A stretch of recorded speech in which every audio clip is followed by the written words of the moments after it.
Hi, and welcome to the Kale Houser Leadership Secrets podcast. Today, it is my distinct honor and pleasure to host Carlos Salguero.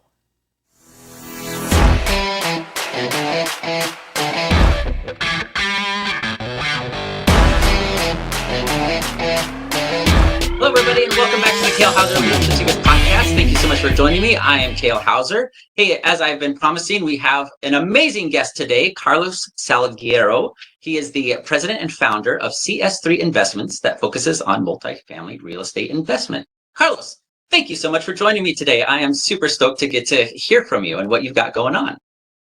Thank you so much, Kale. It's always a pleasure to spend some time with you talking about leadership, talking about business, entrepreneurship. You know, I'm the first of my family that ever came to the United States at 17. And my dad was a small business owner in South America. And I always wanted to be like him. So he was a leader, he was an entrepreneur, he was a fighter. So I'm so happy to be here with you and tell a little bit about my story and my current obsession for multifamily real estate investing. Right. Now, just as background for the audience listening, Carlos and I have had a couple interactions over the past few months, really since probably like December-ish, where we've ran into each other. And I've always been like just very curious and super impressed because you are what I would kind of call a serial entrepreneur. You're always somebody that's looking to grow and expand, and you've got projects going. And I love that about you, and I love the enormity of the success that you've had because you've been a successful entrepreneur, which is awesome. And that's, I think, a key demographic that my audience needs to hear from of how you did it, what you've got going on. And I understand that you've transitioned a little bit, not disregarding, but I think as you've said earlier, you kind of turned over into capable hands your other and ventures, and you're focusing on this CS3 investment. So talk to us about why transition, like what were you doing before, maybe a little background on that, and then why transition into this realm of multifamily investing, and what have you got going on there with CS3? Yeah, for sure, Kale. So first of all, like I said, first of my family to come to the States, 17 years old, by myself, no family, no contacts, no network.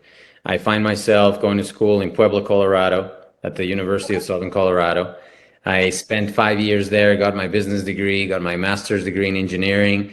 I thought that a degree was the answer because, neither my mom or dad got a chance to go to college. And they also thought probably, oh, college is a safe thing, at least he has a diploma and he'll be able to lean on that, not knowing that I had grown in their business. I was working with them since I was like 10, 12 years old in my dad's printing shop, small printing shop that later on grew. But I just watching and working for free, right? Eventually, I'm going to write a book called How Working for Free Made Me a Multimillionaire, because it has happened to me over and over again over the course of my business career. But once I landed here in the US, went to school, got my degrees, I found myself working for Hewlett Packard in San Jose, California, as a free intern at first. That's another working for free experience. They were not hiring engineers, so I said, "Hey, what are you hiring?" And they're like, "Interns." And I'm like, right, of course. Yeah. So I'm like, "All right, I'm game." It's like, "Yeah, but we don't pay anything." I wasn't asking for you to pay me anything, right? So they're like, "Yeah, but you're overqualified. You have a master's degree and summa cum laude business degree and all that stuff." I was like, "I don't care, guys. All I want is my foot in the door." So got in there, and within 5 years, I went from unpaid intern to North America laser jet engineering manager with 100 engineers under my supervision. Wow. So explosive growth in there. All I wanted is to perform, right? I'm always been focused about results, right? What you say, what you think, what you believe means nothing unless you can deliver results. And that's what I did from day one, escalated quickly. And then really, I would have stayed there because I was happy. I was making $250,000 a year in my 20s at this multi-billion-dollar company. But the dot-com bubble and 9/11 happened right at around the same time. And I was handed 50 pink slips to get rid of 50 of my engineers in my group. Wow. Out of my control. I had to almost, pull names out of a bag. And I was like, you know what? that broke my heart, number one, because I was like, how am I going to tell these guys that are double my age sometimes, that have been here for 10, 15 years, that I'm getting rid of them? And secondly, I might be the guy across the table a year or two from now. Yeah, just like that. That landed hard and started making me think, you know what, I need to start a business. So after that experience, I started selling on eBay on the side out of my 1-bedroom apartment. Yeah. And I was obsessed, right? I spent every waking hour learning that business, flipping stuff, buying product, flipping, buying product, flipping. Back in those days, they told me, Carlos, no, man, the internet is a fad. E-commerce is not going to work, yada, yada, Right. yada. And I'm like, it's working, right? Yeah. So anyways, 6 to 9 months later, I was doubling what they were paying me at HP, and I left. Out of my 1-bedroom apartment, I was almost grossing $500,000 a year. I was just going to say and ask for that clarification. So in 6 to 9 months, just applying your own blood, sweat, and tears, you created a $500,000 a year business out of your apartment. 100%.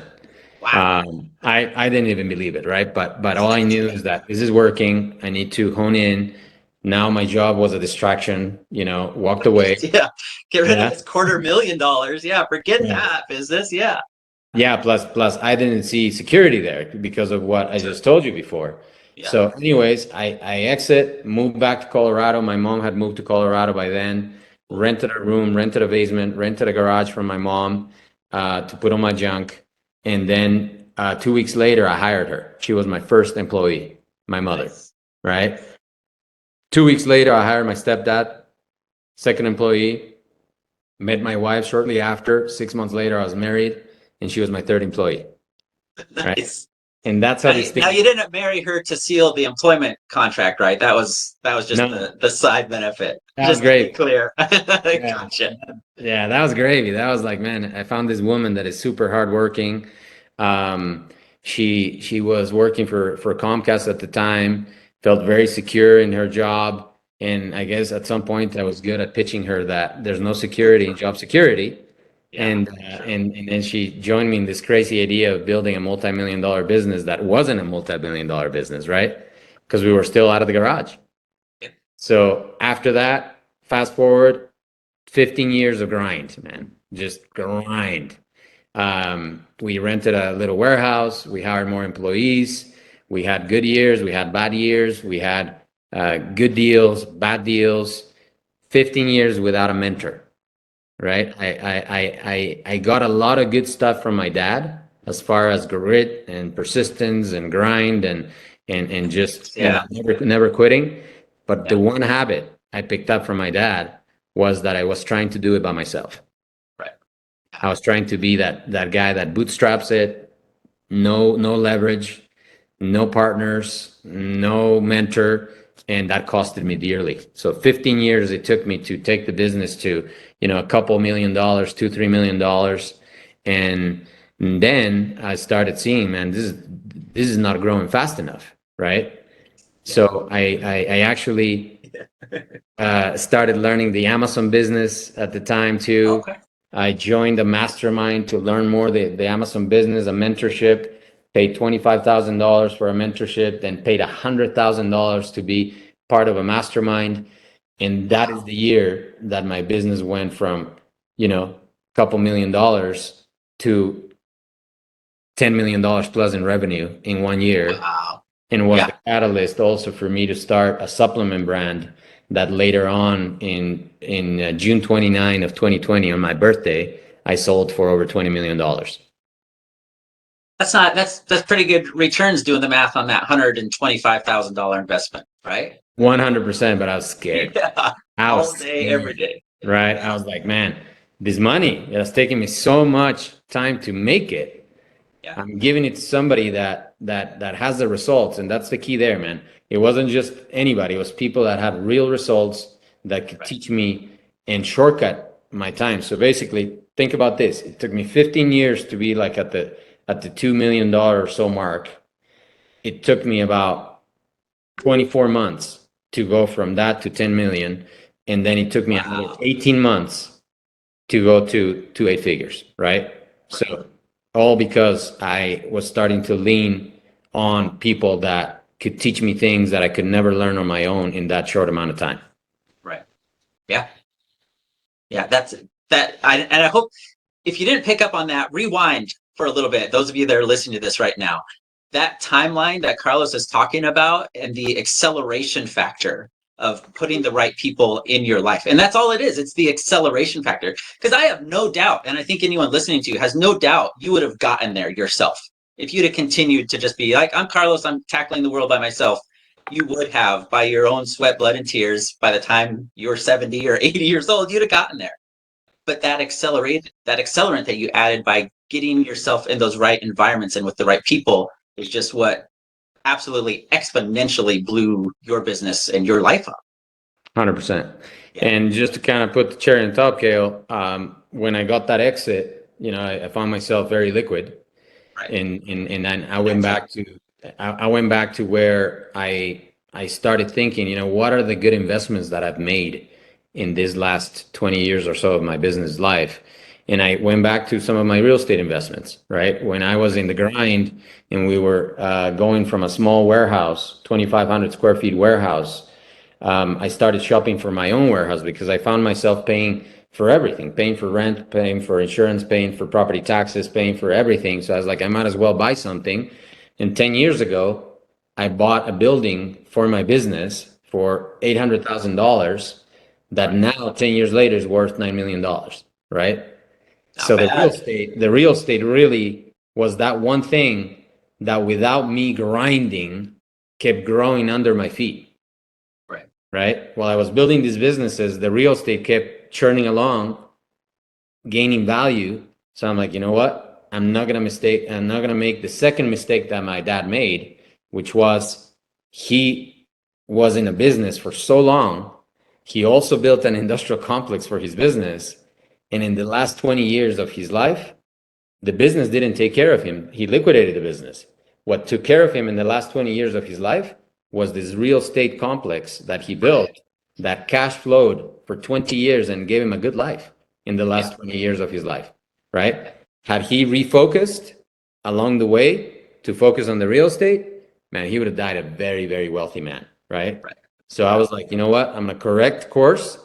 I know the business. I know how to do business. I'm going to put my businesses, which I still own 3 companies, in hands of good people, learn to delegate, which is part of being a leader, by the way. If you're a leader, you know how to delegate.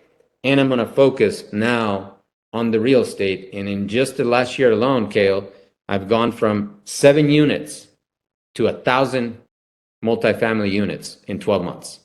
That's pretty legit. Now, I do have to ask you, because that's an amazing story, and I wanted to comment that it's amazing that your father, even after his passing or in his later years, is still teaching you those lessons. You're still gleaning from that kind of figure, which is, one, it's a testament to you, but it's also a testament of your family and their work ethics that you have from that. So that's impressive in and of itself. But I did want to ask, because you talked about a warehouse, commercial property. Why multifamily versus commercial? Is there a particular reason that you went one way or the other? That is a super great question. Now, here's the short answer. In a single tenant building, like a commercial warehouse or a single family home, or even a duplex or a triplex, because I dabbled in that too. Right. What happens is you don't have the multiplier effect, right? If you lose the one tenant, 100% of your income goes out the window. Yeah. In a duplex, if you lose one tenant, 50% of your income. So I'm not okay with those numbers. Right. I'm a coward when it comes to investing my money. Yeah. I want my money invested in a place where I have 50 tenants, 100 tenants in one place, 200 tenants in one place, so that if a handful leave, you're still okay. You're still cash flowing. You're still multiplying. That's why when I saw the multiplier effect that multifamily real estate has, I couldn't unsee that math. Because now I have this powerful machine that is creating income and cash flow. And once you start raising rents on a property that is 50 units, 100 units, a small $50 to $100 increase translates into millions of dollars of value many times. Right. That's why I chose multifamily. Yeah. And that is a very critical point because and I think a lot of people understand this. I mean, it's a basic mathematical principle, right? The more you have, and if some get taken away, the percentage of it isn't that great. But it goes against what a lot of people are, thinking about real estate investing or thinking about starting their own business doing that. And they get, whether they go on YouTube or any other people are saying, yeah, buy your first home, and rent it out and do that and flip and flip and flip. Like we all understand, and same with the commercial. Even if you've got some big company paying you $1 million a month, oh, that's so awesome. But it's one company, and at any time, just like the pink slips at Hewlett Packard, they can just go, here's your pink slip, landlord. We're bouncing, and now it's done and over, right? It's a very good reminder for especially those that are thinking about going that route. Yes. Yeah, and now look, a lot of real estate investors that start, and I was there too. When we bought a second home, we kept the first one, rented it. When we bought a third home, we kept the second one, rented it.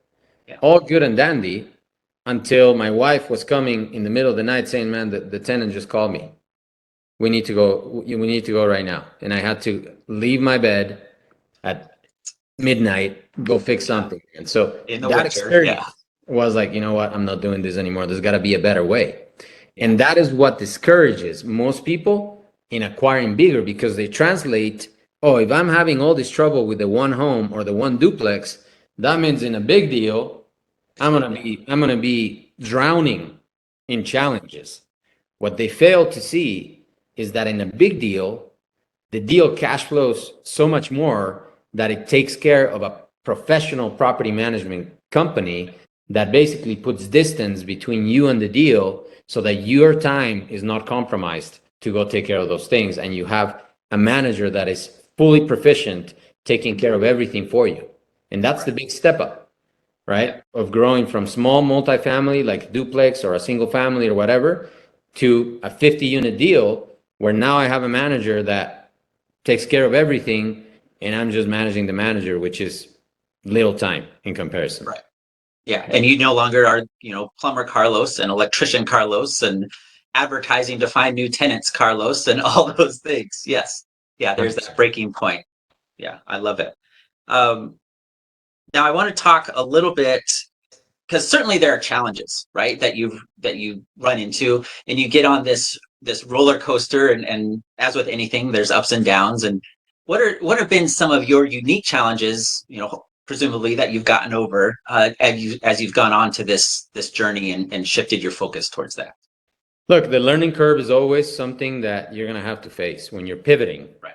And I think one of the big things that has helped me in the past is that the industries that I've been part of, I started in the closeout, overstock, liquidation business, flipping stuff on eBay. Right. That lasted for a good 5 years. I made some great money.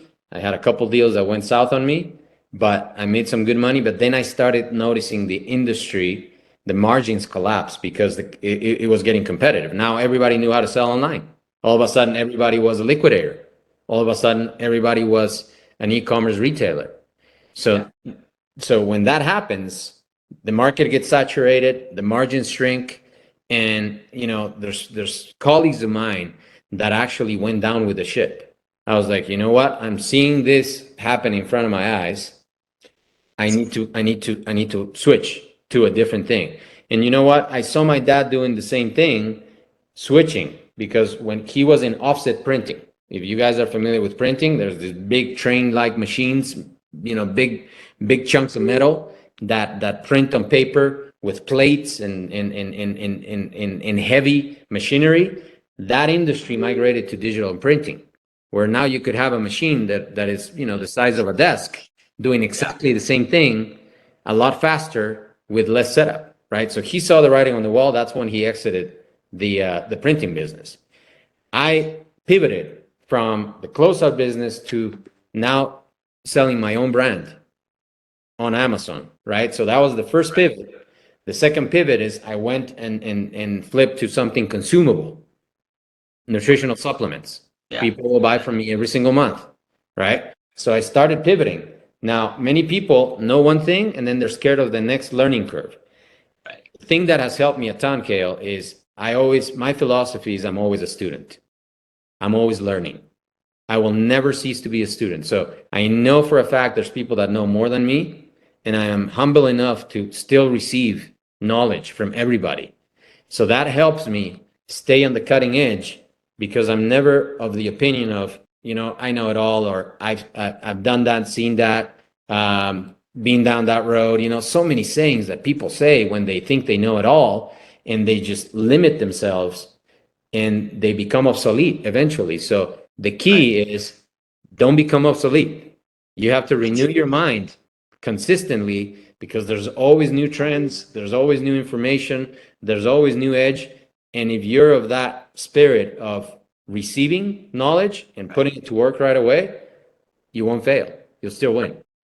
And that's the mindset of, instead of having the scarcity mindset that we all are familiar with, of like, oh, this new opportunities, it's the opportunity is that you're looking for as you're pivoting. It's a pivoting into a new opportunity, not necessarily, a new trap or, a failure of any sort of anything. And that's just a mindset type of thing. Yeah. You just have to be okay with being like my kids call it, a noob for a little season. Right. Yes. Yeah. Because when you learn something new, you're going to be a beginner again. Right. And Yeah. you have to be okay with being a beginner, asking a lot of questions, making a lot of mistakes, and practice until you can catch up and start becoming good at things. Yeah. And leaving that kind of that arrogance and that, oh, I'm the best there is at what I used to do, and bringing that forward with you into those new opportunities, because that's how you turn people off. And I always say this, your ego is not your amigo, right? Oh, I love it. Yeah. Yeah, definitely. You're okay with playing dumb a little bit and being ignorant for a little bit, you'll always win, because people will give you that, right? People are willing to teach.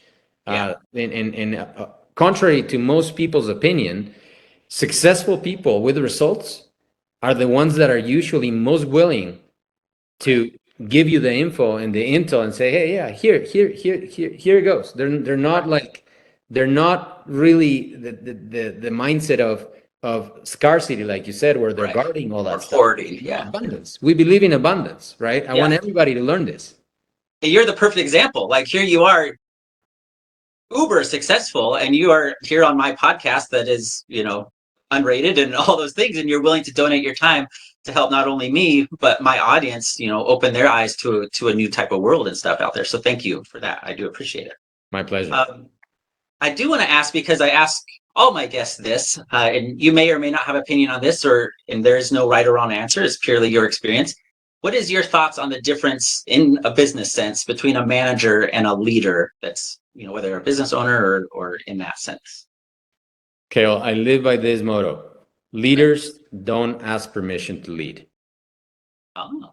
Okay. Managers wait to be told what to do. Wait to be told how to do it.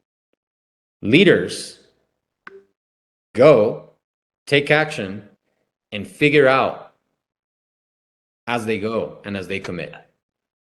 That's in the purest sense of the word, the difference. Managers don't stand by for instructions. Yeah. A leader knows the goal, knows the target. He's already out there making a mess, even if they have to figure out how to get it done. They're results driven. Yeah. Right? Managers are instructions. They're like, boss, what do you want me to do today? Yeah. How do you want me to do it today? And they communicate the same way, and they expect the same way from people. Leaders are out at the front showing how it's done with example, and they want to pull people to that leadership role. That's the difference. I love that. And kind of a second, and just kind of what dawned on me as you said that, because that is a unique perspective, and I love that, because we can all visualize that. You've got your manager he's like there, he's ready to go, and you just need to shoot him out that cannon, and that could be something that was super high skill set, but they don't have the direction, right? They may be the best at whatever technical thing it is you need them to do, versus the leader may not be the best technical expert, but they've got the vision and the direction. And once you marry those two together, they perfectly, or at least they have the opportunity to perfectly supplement each other. So that's that is a fantastic analogy of the difference. So thank you. Cool. How do people get in your world if they want to? They're like, man, what you're saying is pretty legit about multifamily investing or real estate or anything that you've got going, because your story is very inspiring. How do people get into your world if they want to learn more about you, get in contact with you? What's the best way?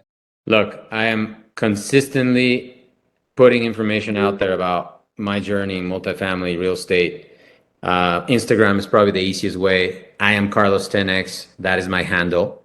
And also, I have free opportunities every single week. I have a clubhouse on Tuesdays and I have a Zoom on Wednesdays where people can come and learn real estate, multifamily, leadership, mindset. You know, I teach business, I teach money in these sessions because really, at the end of the day, multifamily real estate investing is business, right? You're buying a business, a cash flowing business.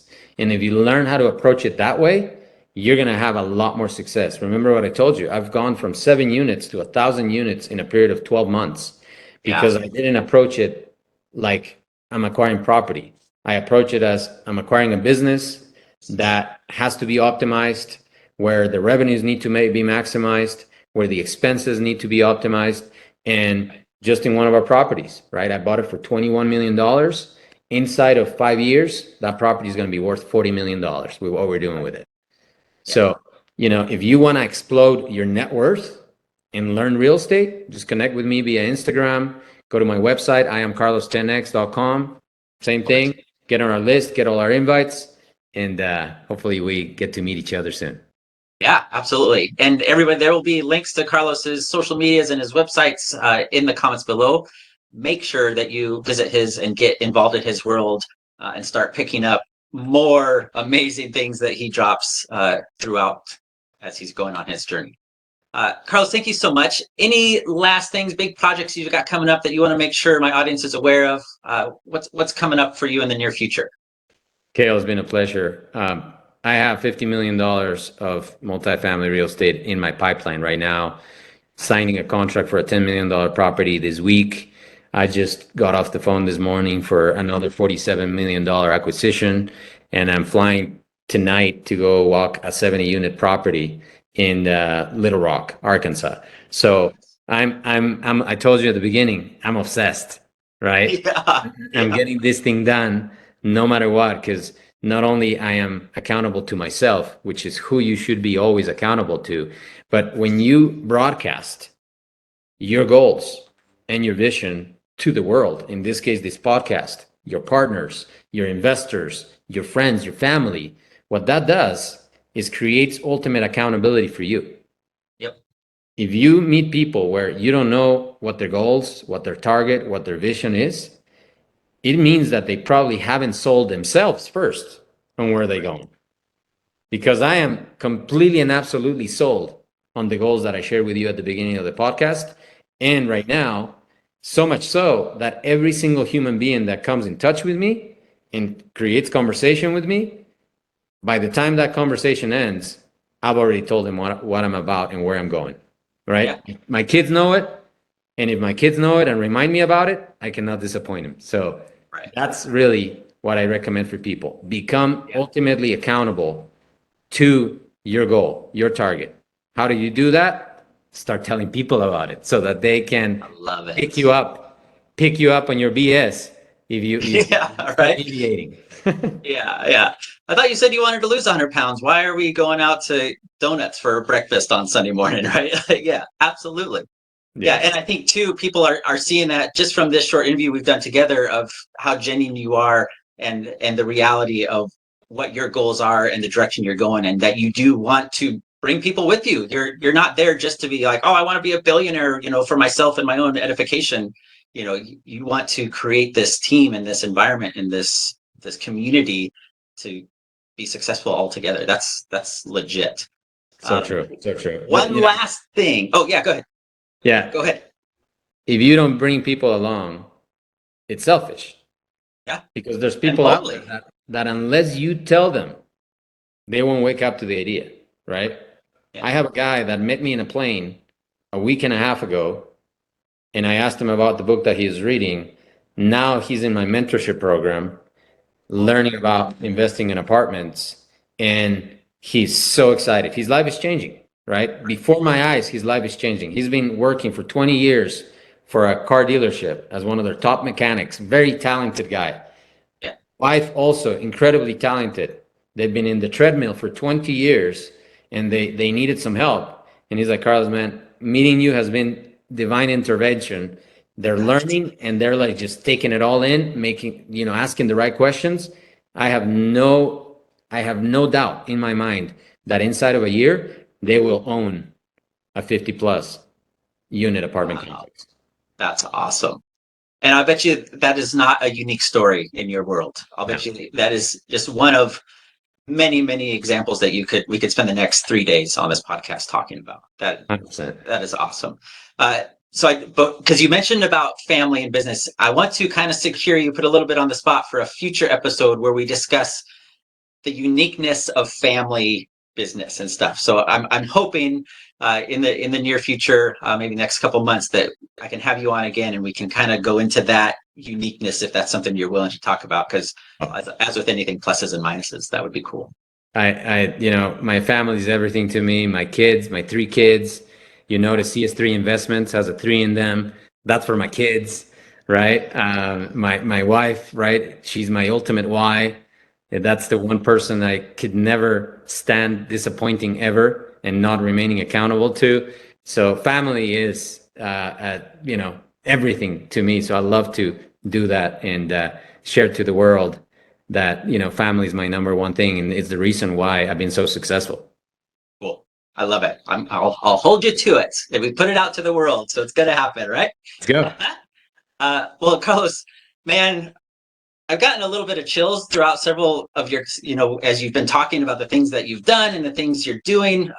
Thank you so much. It's been absolutely incredible. I know my audience is like sitting there, with borderline tears in their eyes going like, this is amazing. I didn't even know things like this were possible. And now you've opened that door and those windows for them to be able to, just like the mechanic that you met on the plane, like expand their universe and introduce them to what's possible. So thank you for that and what you're doing. And congratulations on the enormity of your success and what you've got coming up. That is amazing. And you deserve all the best. I love it. I love seeing good people succeed. And you are definitely that. Yeah. Thank you, Kale. I mean, I'm just getting started. The best is yet to come, my friend. Cool. All right, everybody. Well, thank you for joining Carlos and I for this episode of the Kale Houser Leadership Secrets podcast. Listen to this one again, because Carlos laid down some amazing tips, tricks, tactics, all those things that you can absolutely benefit from listening to him for this last, 20, 30 minutes that we've been going. Carlos, thank you again so much. Everybody, no matter where you're at in the world, have a fantastic afternoon. Bye.